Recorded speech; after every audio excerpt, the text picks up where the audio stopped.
Question the stimulus that you are creating with your mind, because you are simulating this reality with the pattern of the thoughts and feelings that you are incarnating into reality.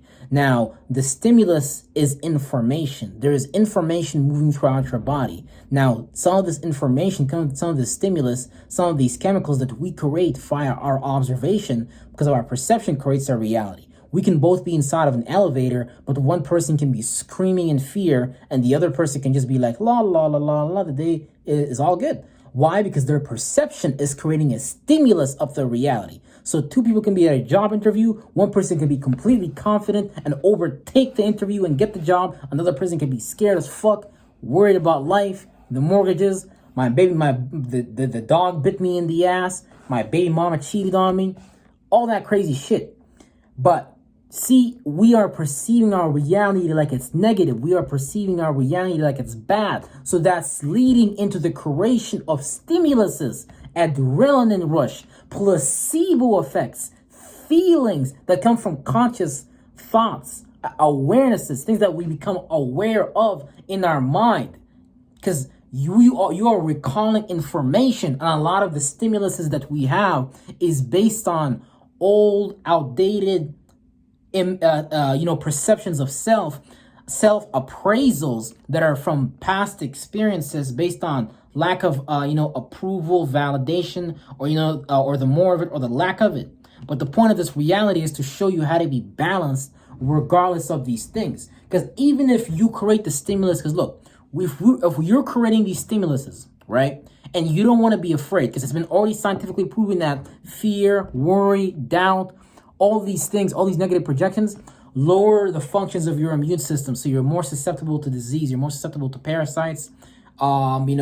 Just creating a negative reality. Why would you, if you created a vessel that can coherently move and do things, and if you created a mind that can expand itself, why would you do things that limit the expansion or the experiences of that, right?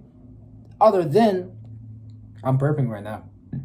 Other than you may be creating a stimulus or maybe carrying a perception of reality or an appraisal of reality that is based on past perceptions of the past as far as what are people supposed to be potentially doing for you or what you're supposed to be experiencing, because we project our experiences. We create our reality via these stimuluses. So when you create a stimulus, you literally produce a particular simulation because your brain is already patterned. And this is what I call or refer to as brainwave patterning, meaning that your brain has already received a particular map, which is it's operating from, meaning that there's a particular program that is running through you. There is information that is passing through your body that could be modified through your mind via the process of decomposing things, deconstructing things, or allowing things to degenerate, which is an alchemical process to then actually regenerate yourself a reality that you want to create. This is what all life does. This is why in the fall and the winter, plants die, shit shiver up, so shit can rise again. When the human body decay and die, hey, all you're gonna go do is reincarnate somewhere else. When you're sick, your body decays and dies, but when you're not sick anymore, the parasite is removed, you are healed, rejuvenated, and renewed. Now, the same thing here is happening with your mind because we are creating our reality with our mind. So what I'm asking is, why would you and I want to create or use our mind to absorb and recreate information, stimuluses, or keep within this, stimuluses that lead to toxicity that really is just negative energies that have not yet been transmuted and transliterated, because this is the nature of life. You're going to have negative energy is just subjective experiences. It's just darkness, things that you haven't experienced yet, so that you are not aware of. Like if you was a spirit, for example, that carried a lot of experiences of, being abused, blah, blah, blah. If you get incarnated, you're going to know exactly what to do when there's an abuser. Like basically, you're going to know what to do because you're going to have that, you're going to develop that intelligence.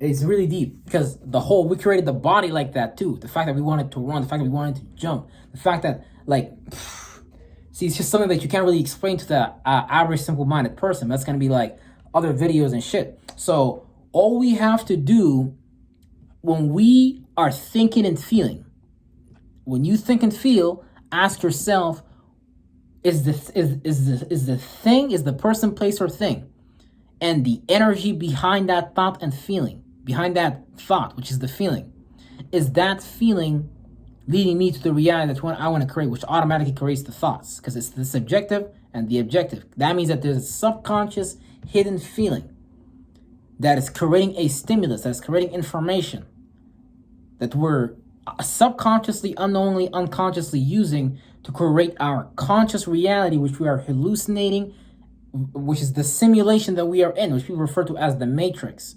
Now, the matrix is just them taking the things that we value as far as technologies, blah, blah, blah, and using these things as metrics to trap us and study us like rats, so they know how to corner us via the human design and the human psychology and stuff like that, right? So now we have to ask ourselves and inspect and really look at, why do we think about what we think and feel about? A lot of the stuff is going to be personal. What you do with your own mind at your own time. Because sometimes we hallucinate, because you're hallucinating, whether you like it or not. I don't give a fuck if your mama slapped you when you was a kid. Like I said, the dog bit you in the ass, your baby mama.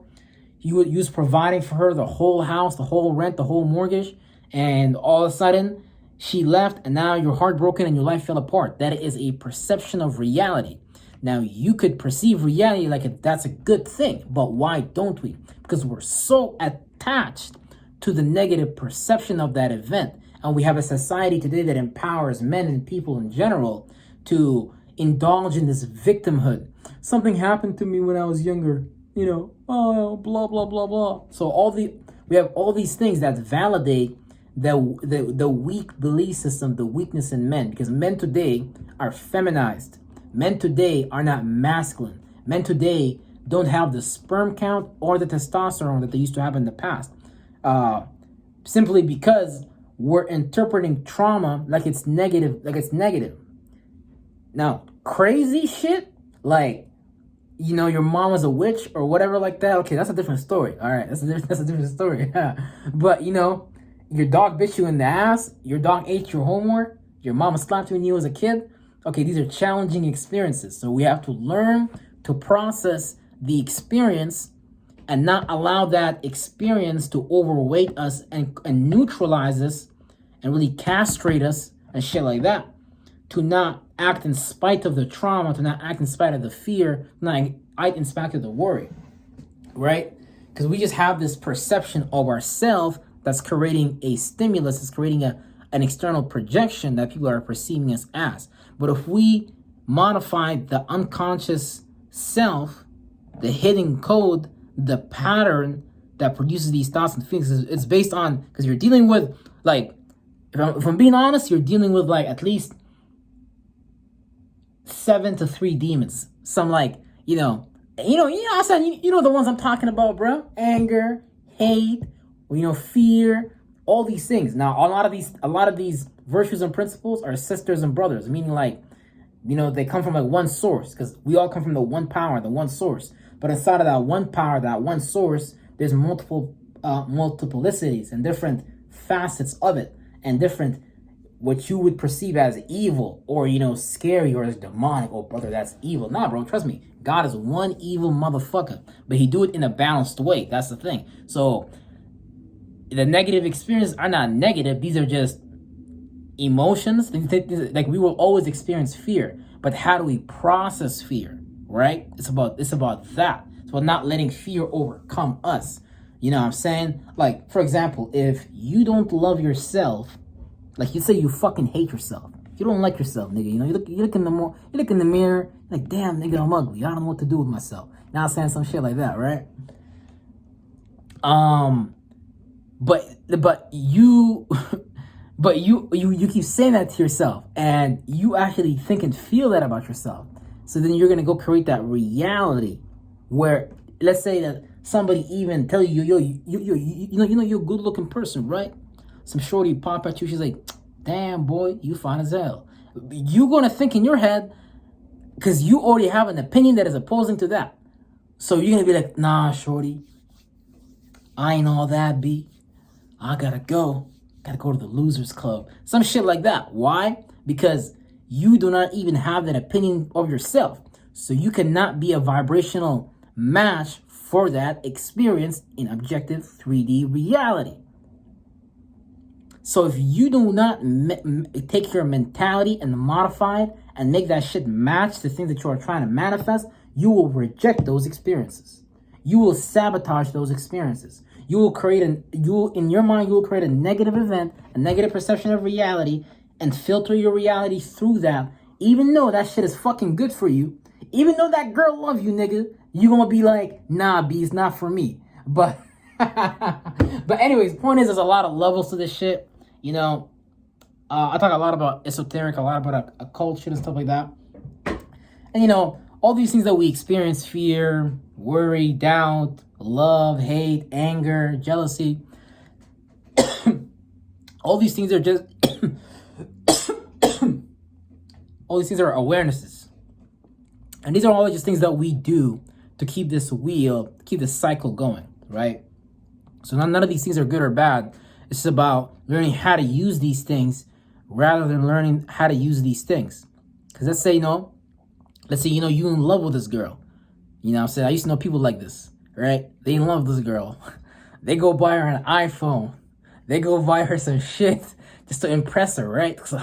They tell me like, nah, nigga, you don't know, bro. I'm in love with this girl, bro. I'm trying to marry this girl. But niggas be lost in love. See, that's an energy that you creating, right?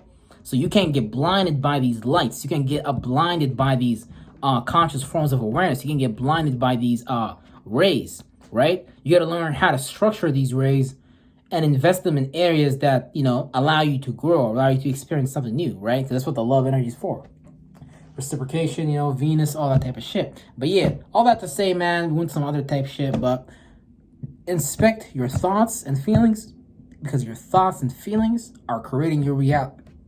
And if you're not inspecting your thoughts and feelings and you're living a life that you don't want to live, it's because you're not inspecting your damn thoughts and feelings. So the point of this video is inspect your damn thoughts and feelings. Real fucking stuff.